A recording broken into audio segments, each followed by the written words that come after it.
This is the Anonymous News Network. Greetings, members of NATO. We are Anonymous.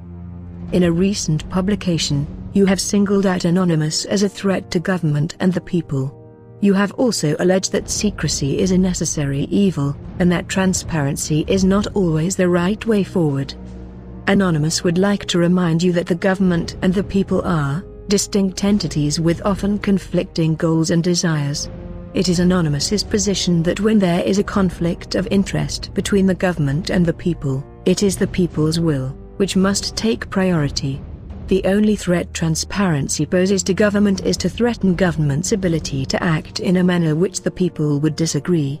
Anonymous does not accept that the government or the military has the right to be above the law and to use national security to justify illegal and deceptive activities.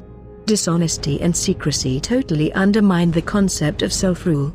How can the people judge for whom to vote, unless they are fully aware of what policies said politicians are actually pursuing? When a government is elected, it is said to represent the nation it governs. This essentially means that the actions of a government are not the actions of the people in government, but are actions taken on behalf of every citizen in that country. Anonymous and WikiLeaks do share one common attribute: they are no threat to any organization, unless that organization is doing something wrong and attempting to get away with it. We do not wish to threaten a way of life. We do not wish to dictate anything to anyone. We do not wish to terrorize any nation. We merely wish to remove power from vested interests and return it to the people, who, in a democracy, it should never have been removed from, in the first place. The government enforces the law.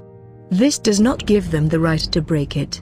If the government was doing nothing illegal, there would be nothing embarrassing about WikiLeaks revelations, nor would there have been any scandal emanating from H.B. Gary. The resulting scandals were not a result of Anonymous or WikiLeaks revelations, they were the result of the content released. The responsibility for that content can be placed solely at the doorstep of policymakers who, like any corrupt entity, naively believed that they were above the law and that they would not be exposed. A lot of government and corporate comment has been dedicated to how we can avoid a similar leak in the future.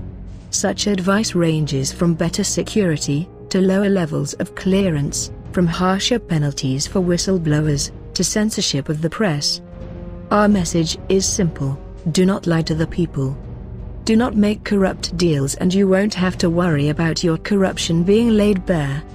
Do not break the rules in which you enforce upon the people. You know you do not fear us because we are a threat to society. You fear us because we are a threat to the established hierarchy. Anonymous has proven over the last several years that a hierarchy is not necessary in order to achieve great things. Perhaps what you truly fear in us is the realization of your own irrelevance in an age which has outgrown its reliance on you. Your true terror is not in a collective of activists, but in the fact that you and everything you stand for, by the changing tides and the advancement of technology, have become outdated. Finally, do not make the mistake of challenging Anonymous. Do not make the mistake of believing you can stop us. If you cut down one Anon, 10 more will join us, purely out of anger at your trampling of human rights. Your only chance of defeating the movement which binds all of us is to accept it. This is no longer your world. It is our world, the people's world. We are Anonymous. We are Legion. We do not forgive. We do not forget. Expect us.